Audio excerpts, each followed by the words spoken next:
어떤 영화는 그냥 보고 끝나는 게 아니라 우리 삶에 깊숙이 들어와서 아주 강력한 질문을 던지죠. 그냥 꾸며낸 이야기가 아니라 역사를 바꾼 실제 사건의 생생한 증거가 되는 그런 작품들이요. 오늘 우리가 함께 들여다볼 프리덤 라이터스가 바로 그런 영화입니다. 교실에서 시작된 기적의 기록이죠. 이건 단순한 영화 소개가 아니에요. 이야기 하나가 어떻게 절망의 벽을 허물고 희망을 만들어냈는지 그 과정을 아주 자세히 들여다보는 시간이 될 겁니다. 이 한마디, 그냥 대사가 아니에요. 영화의 심장을 그대로 꿰뚫는 날카로운 외침이죠. 우리가 너무나 당연하게 생각하는 교육이라는 게 어떤 사람에겐 아무 의미 없는 텅 빈 공만이었다는 정말 가슴 아픈 고백입니다. 바로 이 지점, 내 삶과 암이 상관없는 지식의 공허함.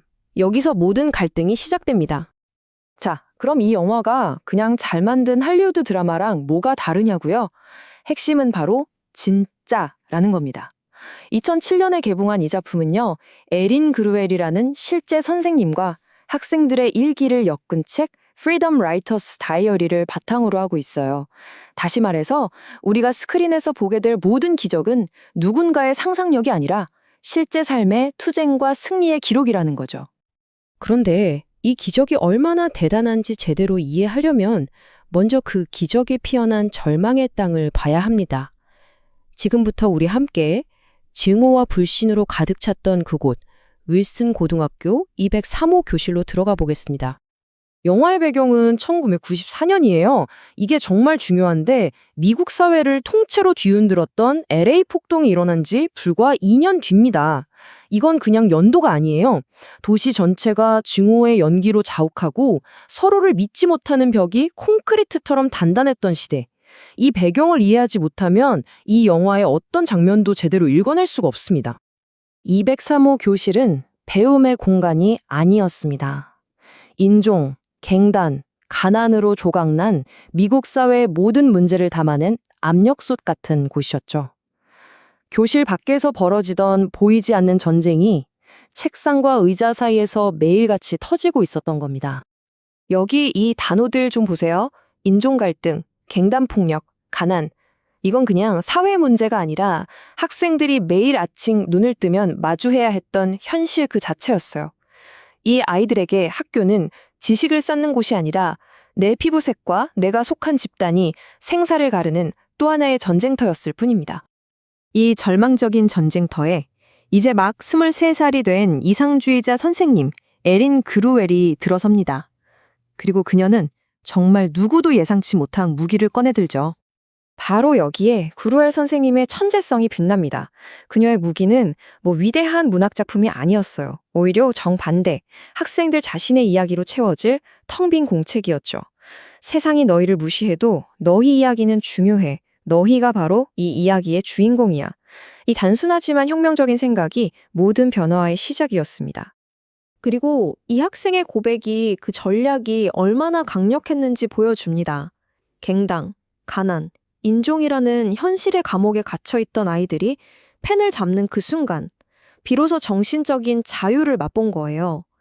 영화 제목인 프리덤 라이터스는 바로 이 글쓰기를 통한 해방을 의미하는 겁니다. 자기 이야기를 쓰면서 자유를 찾은 학생들. 그루웰 선생님은 여기서 멈추지 않고 한 걸음 더 나아갑니다. 아이들이 자신의 고통을 넘어서 다른 사람의 고통과 연결되게 만든 거죠. 그녀는 역사를 그냥 죽은 지식이 아니라 지금 우리를 비추는 생생한 거울로 사용했습니다. 그녀가 선택한 책은 바로 안내의 일기였습니다. 1990년대 캘리포니아에서 갱단 폭력에 시달리는 아이들과 수십 년 전 나치의 박해를 피해 숨어 지내던 한 소녀, 전혀 상관없어 보이는 두 세계를 잇는 다리가 된 거죠. 이 표를 한번 보세요. 영화의 핵심 메시지가 여기에 다 들어있습니다. 원인은 인종에 기반한 증오, 현실은 살아남기 위한 몸부림, 희망은 이야기로 저항하는 것. 윌슨 고등학교와 홀로코스트는 시대와 장소는 다르지만 똑같은 구조를 가지고 있었던 겁니다. 학생들은 안내의 고통 속에서 자기 자신의 얼굴을 발견했고 바로 이 지점에서 증오의 벽을 녹이는 공감이 태어난 거죠. 그리고 이게 바로 공감의 힘이 만들어낸 기적입니다. 한 흑인 학생이 캄보디아계 난민 학생의 글을 읽고 건넨 말이에요. 나는 네가 싫지만 너의 이야기는 이해할 수 있어. 이건 그냥 화해가 아니에요. 증오라는 감정 위로 이해라는 더 큰 다리가 놓이는 교육이 보여줄 수 있는 가장 위대한 순간 중 하나입니다. 그루웰 선생님은 역사를 책 속에만 가둬두지 않았어요.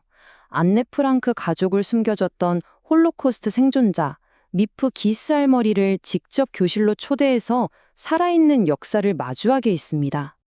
역사적 영웅의 입에서 나온 이 한마디는 단순한 칭찬이 아니었습니다. 세상으로부터 문제야 실패자라고 낙인 찍혔던 아이들에게 너희가 살아남은 것 자체가 영웅적인 행동이야 라고 선언해 준 거나 마찬가지였죠. 이건 무너졌던 자존감을 다시 세우고 자기 자신의 가치를 재발견하게 한 결정적인 전환점이었습니다. 그렇다면 2003호 교실에서 일어난 이 기적은 그냥 한때의 아름다운 추억으로 끝났을까요? 아니요. 이 변화는 교실 문을 넘어서 세상으로 뻗어나가기 시작했습니다. 여기가 가장 중요한 부분입니다. 이 성공은 한 번으로 끝나지 않았어요.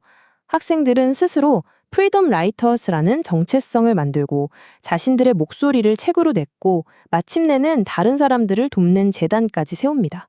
즉, 교육의 대상이었던 아이들이 세상을 바꾸는 주체로 거듭난 거죠. 그리고 이 숫자가 그 결과를 증명합니다. 아무도 기대하지 않았던 203호 교실의 학생 150명 전원이 고등학교를 졸업하는 정말 말 그대로 기적 같은 성공을 거뒀습니다. 결국 프리덤 라이터스는 우리 모두에게 하나의 질문을 남깁니다. 과연 이야기 하나가 뿌리 깊은 증오를 이길 수 있을까? 이 영화는 그렇다고 온몸으로 증명하고 있죠. 그리고 이제 그 질문은 스크린을 넘어 오늘을 살아가는 우리에게로 향합니다. 여러분의 이야기는 어떤 힘을 가지고 있습니까? 오늘 우리가 함께 이야기해 볼 영화 바로 프리덤 라이터스입니다. 이 영화 하면 그냥 감동 실화 이렇게만 기억하시는 분들 많죠? 근데 사실 이 영화는요, 그 감동 너머에 우리 교육 시스템의 심장을 쿡 찌르는 아주 날카로운 질문을 품고 있어요. 오늘 바로 그 질문을 함께 파헤쳐 보려고 합니다. 여러분, 진짜 좋은 영화는 뭘까요? 그냥 보고 나서 재밌었다 하고 끝나는 게 아니라 우리 머릿속에 계속 맴도는 질문 하나를 딱 남겨주잖아요. 프리덤 라이터스가 바로 그런 영화예요. 과연 이 영화가 우리에게 던지는 질문은 뭘까? 바로 여기서부터 이 영화의 진짜 이야기가 시작됩니다. 자, 그럼 이 영화가 어떻게 한 개인의 상처를 보듬는 것에서 시작해서 거대한 사회 시스템에 대한 비판으로까지 나아가는지 그 여정을 4단계로 나눠서 한번 따라가 볼게요.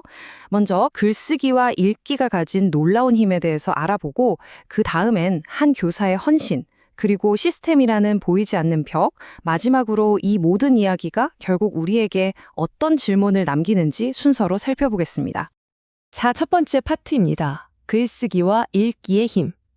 아니, 고작 글 몇 자, 책 한 권이 어떻게 완전히 새로운 세상을 만들어낼 수 있었을까요? 한번 상상해 보세요. 영화 속 203호 교실 아이들 말이에요. 이 아이들에게 학교는 글쎄요, 우리가 생각하는 그런 안전한 곳이 전혀 아니었어요. 교실 밖에서는 매일같이 폭력과 죽음이 벌어지는데 그런 현실 속에서 살아남는 법이 학교 수업보다 훨씬 더 중요하고 더 현실적인 배움이었던 거죠. 말 그대로 감정의 갑옷을 입고 하루하루를 버텨냈던 거예요. 에린 그루웰 선생님은 바로 그 점을 꿰뚫어 본 겁니다. 이 아이들한테 지금 당장 셰익스피어를 들이미는 게 중요한 게 아니라는 걸요. 그보다 먼저 자기 자신의 목소리를 찾게 해줄 아주 근본적인 도구 2가지가 필요했죠. 그게 바로 쓰기와 읽기였습니다. 그 첫 번째 도구가 뭐였냐면요. 정말 평범한 일기장이었어요. 근데 이게 그냥 일기장이 아니었죠. 이 아이들이 태어나서 처음으로 누구의 눈치도 보지 않고 자기 마음속에 트라우마, 그 혼란스러운 감정들을 마음껏 쏟아낼 수 있는 유일하고도 완벽하게 안전한 공간이 되어 준 겁니다. 바로 이 문장이 이 모든 변화의 핵심을 보여줍니다. 이야기를 가진 주체. 더 이상 문제아나 피해자가 아니라 글쓰기를 통해서 아이들이 스스로의 이야기를 가진 주인공으로 다시 태어난 거예요. 이건 정말 엄청난 변화의 시작이었습니다. 그리고 두 번째 도구, 읽기는 일종의 다리 역할을 했어요. 한 학생이 안네 프랑크의 일기를 읽고 이런 말을 하잖아요. 마치 이 여자애가 내 얘기를 하는 것 같았어요. 와, 정말 소름 돋지 않나요? 시대도 나라도 모든 게 다른데 그 고통이 나만의 것이 아니다는 걸 깨닫는 바로 그 순간 엄청난 연결이 일어난 거죠. 여기서 우리가 진짜 주목해야 할 건 바로 공감이 가진 가공할 파괴력입니다. 이전까지 아이들은 인종이나 갱단 같은 보이지 않는 선으로 서로를 철저히 갈라놨었잖아요. 그런데 서로의 일기를 읽고 아픔을 이해하게 되면서 그 견고했던 선들이 그냥 쉼없이 무너져 내리는 거예요. 결국 이야기가 그 어떤 물리적인 벽보다 훨씬 더 강했던 거죠. 자, 그럼 두 번째 파트로 넘어가 볼까요? 이 모든 변화를 이끌어낸 한 교사의 헌신. 그런데 영화는 이 희생을 마냥 아름답게만 그리지 않아요. 그 빛과 그림자를 아주 솔직하게 보여주죠. 구루의 선생님의 헌신은 이건 그냥 열정이라는 한 단어로는 설명이 안 돼요. 애들 교육에 필요한 돈을 벌려고 투잡, 쓰리잡을 뛰는 건 기본이고 자기 돈으로 책을 사주고 방과 후에 애들을 직접 차로 데려다 주기까지 하죠. 사실상 보호자나 마찬가지였던 거예요. 말 그대로 2035 교실의 기적을 혼자서 다 만들어낸 인간 엔지니어였던 셈이죠. 하지만 영화는 이 기적의 이면, 그 대가를 아주 냉정하게 보여줍니다. 보세요. 교실에서는 아이들이 점점 생기를 되찾고 하나의 공동체로 끈끈해지는데 바로 그 시간, 그녀의 가정은 완전히 무너져 내리고 있었죠. 이게 바로 그 그림자입니다. 바로 이 지점에서 영화가 우리에게 정말 중요한 질문을 던지는 겁니다. 자, 여러분은 어떻게 생각하세요? 구루의 선생님의 이런 헌신, 이게 과연 우리가 본받아야 할 영웅적인 모습일까요? 아니면 반대로 한 개인에게 이 모든 짐을 떠넘기는 이 비정상적인 시스템의 실패를 고발하는 증거일까요? 영화는 답을 주지 않아요. 우리에게 묻는 거죠. 자, 세 번째 파트입니다. 시스템이라는 보이지 않는 벽. 이 영화의 진짜 악당은 과연 누구일까요? 어떤 특정 인물이 아닙니다. 영화 속에 나오는 학교 행정과 마가렛 캠벨이 이런 말을 하죠. 그 애들은 가르칠 수 없어요. 걔들한텐 수준 낮은 교육이면 충분해요. 이건 그냥 한 사람의 못된 생각이 아니에요. 이 말이 바로 그 아이들을 둘러싼 시스템의 목소리, 그 자체였던 겁니다. 너희는 안 돼! 라고 미리 낙인 찍어버리는 거죠. 그러니까 에린 선생님의 싸움은 단순히 새 책 좀 사주세요 하는 그런 차원의 싸움이 아니었던 거예요.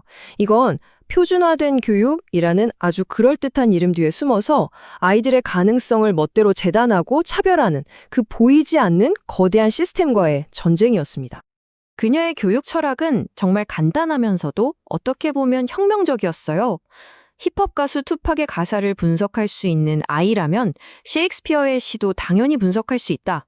이게 무슨 뜻일까요?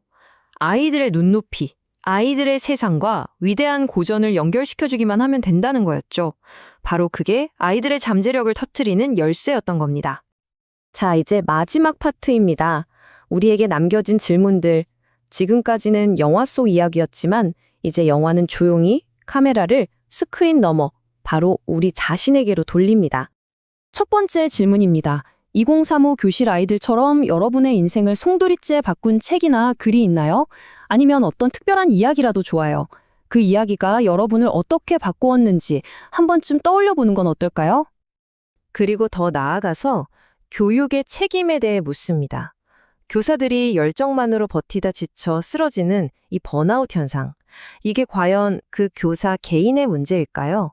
아니면 우리 사회 전체가 제대로 된 시스템으로 그들을 뒷받침해주지 못한 구조적인 실패일까요? 이건 정말 우리가 함께 고민해봐야 할 문제죠. 그리고 마침내 영화는 우리 현실에 가장 날카롭고도 불편한 질문을 던지며 끝을 맺습니다. 영화 속 203호 교실을 갈라놓았던 그 보이지 않는 선. 자, 한번 생각해 보세요. 지금 여러분이 있는 곳, 여러분의 학교, 직장 혹은 우리 사회에는 그 보이지 않는 선이 과연 어떤 모습으로 존재하고 있을까요?